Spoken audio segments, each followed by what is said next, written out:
Normally in class each week there are 5 student presentations, but just in case there's only 4 or 3, I usually have some fun chapter that takes 5 to 10 minutes at the end to use that time constructively.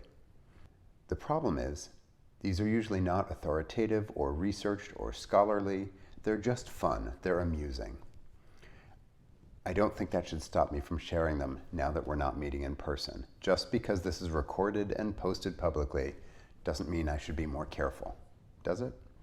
So this was my week 7 bonus round extra time. What about those funny shaped cars? One of the themes is that people who knew about aviation, and many of them were aviation engineers, were interested in more aggressively applying those ideas to automobiles. They understood better than most of the people in the car industry how to maximize the relationship between wind resistance and weight to enhance motion. The wind tunnel testing that had been developed for aeronautics migrated into automobile design, and by the 1920s, engineers demonstrated that the teardrop shape reduced wind resistance best and allowed faster speeds and better fuel use. So there were a lot of crazy ideas about what cars could be that arrived in the 1920s and 30s, way before people had sort of room in their brain for flexible thinking about what a car should be. From the beginning of automobiles, from the 1890s all the way through the first half of the 1930s, in both production cars that anybody could buy and high-end custom luxury cars, there was a limited approach to the car as a designed object. A lot of the equation was fully formed: powerful cars that could go fast, cars that expressed luxury, cars that expressed reliability, but there wasn't a lot of thinking about cars as a designed object the way we consider cars today. That doesn't mean there weren't conversations going about how that could happen. It just wasn't making its way into manufactured cars. So I want to look at some of those bonkers ideas, whether they were realistic or not, whether they landed in the auto industry or not, just to sort of help plant the seed that there's always somebody thinking about stuff in a different way. And this goes all the way back to the beginning of cars. In Paris in 1894 and 1895, there were competitions to try and imagine a better looking car. You could argue that this is not a better looking car, but it's certainly unusual looking. It won the prize of 500 francs in 1895 from Le Concours de Magasins du Louvre, which was a Parisian department store, and it was meant to be a forward-looking auto. The jury did not award any medals because they were not happy with the results, and they wrote about this automobile. If the originator of this project had given his imagination free rein, however lacking in poetry his conception may be, there is no doubt that this truly talented artist would have been rewarded with a medal. He is the only one who has manifested a half-hearted desire to leave the beaten track to which we are confined and break old molds. A car that might look more reasonable to you is the custom Alfa Romeo made for Count Maria Ricotti. It's hard for me to wrap my head around the idea that this car was created in 1914. If you compare this car to the ones we're going to look at from the 1930s, it fits right in with later ideas about what a car could be, but it's so much earlier, in 1914. The drawing on the lower right is original. The photograph above shows alterations that were made to the car in its lifetime, and the images on the left are of a modern-day recreation. The size and weight of this automobile, even though it was made of aluminum, actually made it heavier than the regular Alfa of the time. The engine lived inside the curved front in the nose of the car, so the steering wheel, which you can see in the picture, was a good 3 feet back from the front of the car, which gave terrible visibility.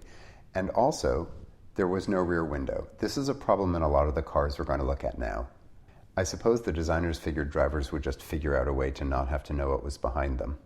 There was a lot of innovation in Germany after World War I because Germany was not allowed to make airships or airplanes, so the nation refocused its manufacturing and design and its aeronautics expertise on gliders and on cars.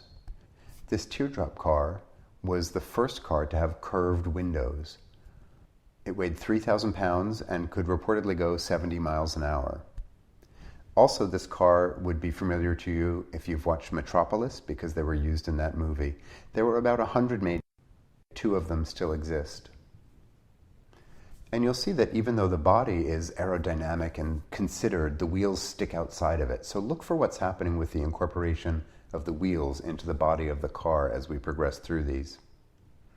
The 1923 Pursu Streamliner was designed by a Romanian aeronautic engineer working in Berlin, and it has an engine made by Ferdinand Porsche. Also, some names are going to repeat throughout this collection of cars, which has to make you consider the genetic makeup of any of them, with so many shared ideas. And unlike the Trophäenwagen, this car has the wheels built in as part of the overall shape of the car. This was a prototype, only one was made, and it does still exist today. The Hungarian aeronautic engineer Paul Jarret worked for Zeppelin and helped introduce the iconic shape of their rigid aircraft. So all of the later Zeppelins, including the Hindenburg, were based on his design work. And as a result, he was familiar with wind tunnel testing right at the beginning of when it was being used as an analysis tool. He was also aware of aluminum as a useful lightweight metal. And when he moved into car design, I think things got really exciting. The first patent he filed for a car was in Berlin in 1921, and then the very next year in 1922 in the United States. It's also difficult in some of these pictures to get a sense of the scale of these cars, so the picture on the bottom here really helps you see how big this car was. This is the 1921 Ley T6. It had a 4-cylinder, 1.5-liter, 20 horsepower engine, and it was able to go 62 miles an hour. This car was not put into regular production. There was a series of prototypes made with different engines, made with slightly different body variants, but this car is responsible for setting the idea of streamlined cars into motion, all the way back in 1922. This is Paul Jarret's US patent, and it shows the schematic of the car, but I think it's one of the most amusing patents. If you zoom into the section view, you see a very happy driver. Remember, at this time, cars had wooden frames, so rounded shapes were more difficult. It made sense for cars to be boxes, rectangles, because it was a wooden frame with panels of sheet metal. And if you were going to make something curved, you needed to curve the wood and make a structure, and then somehow form the metal to match. Jarret moved to Switzerland in 1927 and designed improved versions of a number of cars at that time. He did prototype improvements for Audi and Opel. His own daily ride was based on a Mercedes chassis. He wound up successfully suing Chrysler over the design of the Airflow in 1934, which was based on his patent, and winning a $5,000 settlement. He went on to design the Tatra in Czechoslovakia, which was his most commercially successful design. So let's look at the Tatra. This is not a forgotten car, but it is certainly a car that design history needs to consider in a more active way. The Tatra V570 was a prototype developed in the early 1930s in two different versions, and the second one was built in 1933. I hope this car looks familiar to you, because it's remarkably similar to Ferdinand Porsche's prototype for the Volkswagen in 1935, just 2 years later. Hitler rode in Tatras when he went on political visits to Czechoslovakia. He was familiar with the car. In discussions with Ferdinand Porsche about designing a people's car for Germany, the Tatra was brought up as a model. Tatra did end up suing over this, but the case was thrown out with the German invasion of Czechoslovakia. In 1965, way after the war, when Volkswagens were suddenly extremely popular, there was an out-of-court settlement that paid Tatra to avoid reopening the lawsuit. The Porsche Type 12 was being developed in 1931 and 1932 by Ferdinand Porsche. It had a rounded back, but otherwise it was still really boxy, so it certainly looks different than most of the cars on the road in 1931, but it's still also understandably flat pieces of metal and a simple interior frame. Starting in 1933, Hitler's government subsidized a reconsideration of that Porsche, turning the Porsche Type 12, which was called the Auto für jedermann, the car for everybody, into a Volkswagen, the people's car. The similarities were not just in styling. The Tatra had a displacement air-cooled rear engine with the engine block and gearbox and shafts joined into one unit to allow easier manufacturing and easier maintenance and easier removal. And so did the new VW. There are other layers to this story, but whatever. Remember that innovation is a group project. There's always going to be someone who had the idea earlier. But we need to get back to the Tatra because the story continues. The The Tatra T77 went into production in 1934, and it was the first production car with aerodynamic engineering and the resultant forms. This was 4 years before the Beetle, and it had roots that at this point already stretched back a whole decade with Paul Giret's other design work.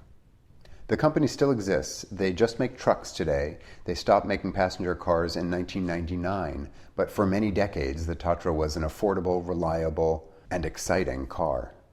Someone who's famous for his ideas about rounded vehicles would be Norman Belghettis. His was probably the loudest voice of all the people promoting streamlining in the 1930s. He began work as an industrial designer in 1927 at the suggestion of his friend Ray Graham, who owned Graham Page Motors. Belghettis designed 5 brass concept models for him, each representing a progressive future car, designed for the years 1928 through 1933. So Graham Page realized that cars needed to change, but needed to do so incrementally. You couldn't just introduce a radical new car. On the upper left is the Ford Model A, just to remind you what cars looked like in 1928, and right next to it is the number 1, the car designed for Graham Page to make that year. More advanced than the Model A, but still close enough looking that it wasn't terrifying. And then each progressive model, all the way up through number 9, get more and more outrageous, as it was imagined the public would get more comfortable with strange-looking pod cars. None was ever built, but the ideas have remained influential. Belghettis is especially well remembered for his Futurama exhibit at the 1939 World's Fair, which was an exhibition that imagined what roadways would be like in 1960, including the progressive pod-shaped cars. There were 50,000 vehicles made for this model, and 10,000 of them actually moved on a 14-lane interstate highway. Here's a picture of somebody making the models and some of the finished models on the lower right to give you a sense of what Belghettis was proposing cars might turn into. He also wound up working as an advisor to Chrysler as they tried to improve the future of their ill-fated 1934 car, the Airflow, which didn't do well, so they restyled it in between its first and second years, and he came in to help them with that.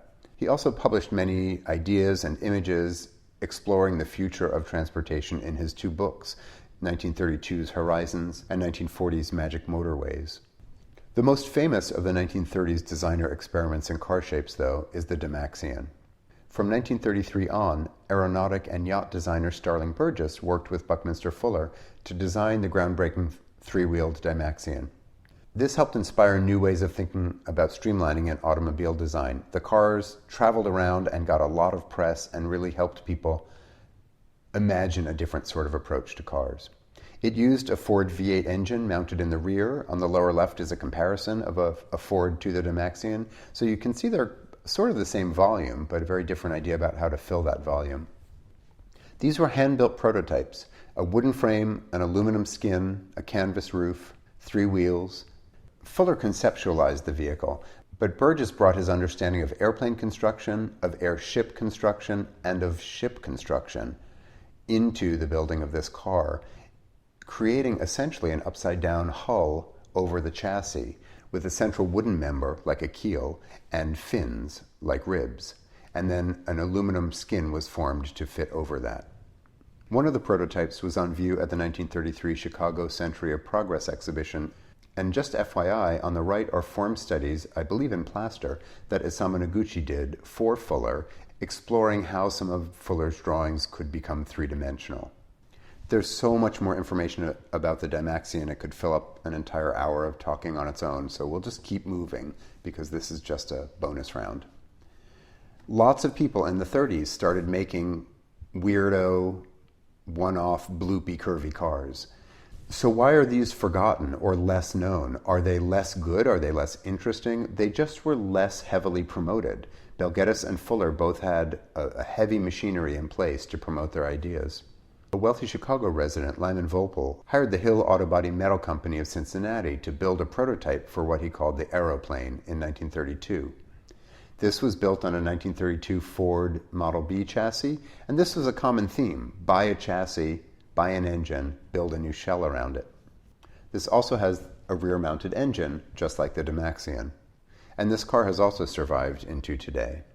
In 1933, the same builders, Hill Autobody, also constructed the prototype for the Mackay Norris Streamliners, which are really similar to the Aeroplane. There were eventually 6 of these, and they were also really just a V8 Ford with a fancy housing. These were made as promotional vehicles for an engine parts company. The body is also made of steel and aluminum worked over a wooden frame, and the curved windows on all of these cars were plexiglass at a time when plexiglass was a really new material. Another car that was exhibited at the 1933 Chicago Century of Progress exhibition was the Briggs Dream Car, a rear-engine Ford concept car designed by John Charda, who at the time was an in-house designer for Briggs Manufacturing Company, a company that supplied car bodies for Ford. Ford authorized the development of this dream car after the exhibition and inserted it into the Lincoln line.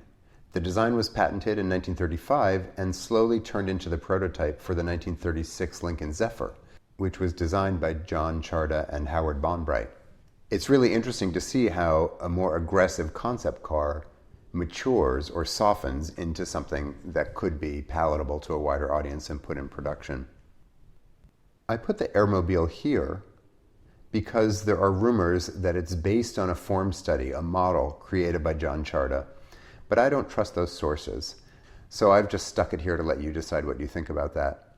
It was a prototype imagined by Paul Lewis in 1934 and then built in 1937. This is a 3-wheeled car. Reportedly, it got over 43 miles to the gallon because of its streamlined form, but it also never went into production. Lewis is famous for the second car he built years later, in the early 1970s. He called his company the Highway Aircraft Corporation to take advantage of the overlap between cars and airplanes, and they were in Sydney, Nebraska. The fascination was billed as tomorrow's car today, and a prototype was built in Denver. The original one, interestingly, had propellers in those 2 rocket pods in the back, but that didn't work out so well, so they took the propellers off and just left the forms to suggest jet propulsion. This was fiberglass, so also I think it's a completely different equation. It's really hard to make a rounded form out of sheet metal. It's much easier out of fiberglass, but I'm allowing it in because it's the second half of the Paul Lewis story. This was sort of a pyramid scheme or scam. He built the prototypes, he built 5 of them, and they all still exist, which is pretty remarkable. And he sold distributorships, probably with the intention of manufacturing the car, but without any real ability to do so, and ended up disappointing a lot of people who spent a lot of money to buy those distributorships. But who cares about the 1970s? Let's get back to the 1930s. Stout is well known for having designed one of the earliest all-metal airplanes, which turned into the 1926 Ford Trimotor. So, as with so many of the other car makers here, he brought ideas from airplanes into cars. Unlike so many others, he factored in crosswinds. Most of the cars we've looked at so far are only thinking about wind resistance when driving forward. Stout realized that there's also crosswind to consider, and in a pod-shaped car you have a pretty high likelihood of rolling over, or having reduced maneuverability. So the Stout Scarab is not a pod. It has the side pontons which help redirect side winds over the body instead of underneath the car, actually increasing stability by pushing the car sort of down onto the road. In 1932, it had an aluminum body, and unlike the Demax Ian, which was a wooden structure inside with an aluminum skin, the Scarab took advantage of aluminum framework as well, with some added steel for supports. It was switched to a steel body in 1935 to reduce costs. And then after World War II, when fiberglass technology was available, a new prototype was made in 1946 out of fiberglass. Many of the features of the Stout Scarab presaged later ideas that we saw in minivans. He removed the chassis and the drive shaft, lowering the interior space and creating more room for passengers with a flat floor. There was one side door that opened to let all passengers in and out, and there was adjustable seating, moving seating. This also had a Ford V8 engine that was rear-mounted. It didn't have any rear-view mirrors, and as you can see, barely had a rear window. The Scarab ended up being too expensive to allow any real production. It sold for $5,000, which is about $92,000 today. The Schlurf Augen has some similarities to the Stout Scarab. It seats 7. It's very wide. It's 7 feet wide. It was powered by a 38 horsepower Mercedes engine and built by an aeronautic engineer. The car went 84 miles an hour, and cars with the same engine, regular cars, not streamlined cars, went 65. So this was great evidence, hard evidence, that improved wind resistance could improve car speeds. This was a very short-lived project. The prototype did not survive the war. And it was very hard to maneuver at high speeds because, unlike the Scarab, it didn't consider side winds. This car took on forward movement wind resistance and super badass cool shape, but not much else. Many people think the Talbot Lago Teardrop is one of the most beautiful cars ever. I leave that up to you to decide. I think it's a really interesting example of trying to apply the scientific interest in streamlining and creating pod cars with a more traditional car form to arrive at some sort of hybrid. This was never meant for production. It was a high-end luxury car. Only 14 were made, and today at auction they are some of the most valuable cars. They sell for many millions of dollars. In France in 1937, Paul Arons made a prototype of a two-seater built on an old Buick chassis. It had a curved plexiglass windshield, integrated headlights, a unified body form, a lot of the things that designer Raymond Loewy was busy claiming to be the only person thinking about in the 1930s. The rationing of gas after the Germans invaded France led to him building another prototype in 1939, which was electric. It had the same body, but it used a lighter Fiat chassis and over 2,000 pounds of batteries. And I know what you're thinking. You're looking at this car and saying, I don't understand where these integrated headlights even are. I'm not sure either. I haven't been able to tease out the differences between the two models to know which is which. And it doesn't really matter, because the reason I bring Paul Arons in the conversation anyway is not for the car nicknamed the Whale, but for his third car nicknamed the Egg. This is one of my all-time favorites, and I can't decide if it's just seeing the Arc de Triomphe with an egg car in front of it or the Eiffel Tower with an egg car in front of it is so compelling a contrast that I've fallen in love with this car, because it seems so wildly impractical that I can't quite imagine liking it as much as I do, sober person that I am. It's also not really fair to include in this series of cars because this is a micro car. It's a whole other category. But it's a really interesting early example of different thinking about cars on a lot of fronts. This was an electric car. It could go about 63 miles on one charge. It could go 44 miles an hour with one person or 37 miles an hour with two people inside. The body weighed 130 pounds, although once you added the motor, that got it up to 200 pounds, and then once you added the batteries, that got it up to 800 pounds. So the figures thrown out about this regularly are that it only weighed 130 pounds, and you can see ours is on the upper right, proving how light the car is by lifting it with one hand, but that's probably without the motor or the batteries inside. If I'm allowed to tip into microcars, it gets me to my favorite of all of them, the Isetta. The ISO company started out as Isothermos, a refrigerator-making company, and then they tipped into making scooters. So Isetta is Italian for Little ISO. This is the perfect hybrid of the things they made, right? It's a refrigerator and scooter all in one. It used a 9.5 horsepower, a two-stroke motorcycle engine. The top speed was 47 miles an hour, and it was reported that it took 30 seconds to get up to 30 miles an hour. The Isetta was 7.5 feet long. So it is as long as the Schlurf Augen was wide. It has an Italian name and it was born in Italy, but only about 1,000 were made in Italy.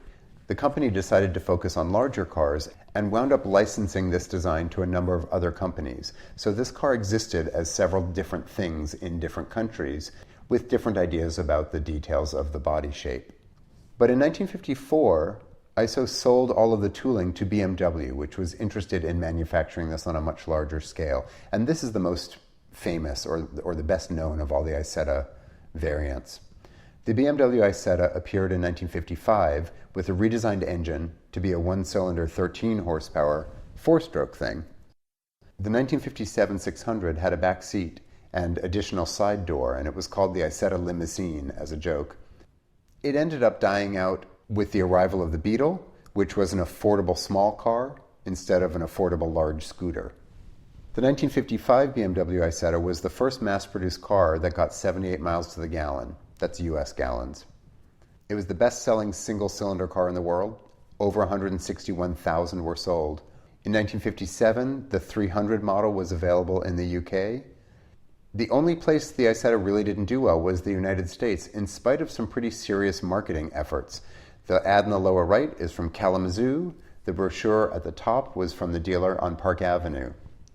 And the brochure at the bottom, in blue and white, has Cary Grant on the front. There's an iconic image of Cary Grant emerging from an Isetta that was taken for the cover of their American sales brochure. Cary Grant wasn't the only celebrity attached to an Isetta. There are multiple pictures of Elvis in one, and I don't know if it's because he owned one or if it was a photo shoot. I don't know what the story is there. The car appeared in many, many movies. It was usually provided as a sort of comic relief or physical humor opportunity for someone well-dressed to emerge from it, as Kay Thompson does in Funny Face, or a large person to try and get in or out of it. But it has appeared since the 1950s on screen many, many times. The danger in allowing myself to show you some microcars is there are so many more, and they're so interesting. After World War II, there was huge demand for inexpensive automobiles, and there wasn't a lot of development time in Europe, especially in Italy, to produce them, so scooters got supercharged and turned into very small micro cars. But then in the 60s, when cars like the Volkswagen came out, we shifted gears and started making full-size cars, but smaller, instead of miniature cars. But the 1950s was sort of golden age of ridiculous small cars. And I know that there are many, many more streamlining investigations and pod-shaped cars that I didn't include. Remember, this was supposed to be a 10-minute, I don't know much about these cars, but they're cool and I just want you to see them. Mostly just eye candy for tired students at the end of a long class with a controlling teacher who won't let them go even a minute early.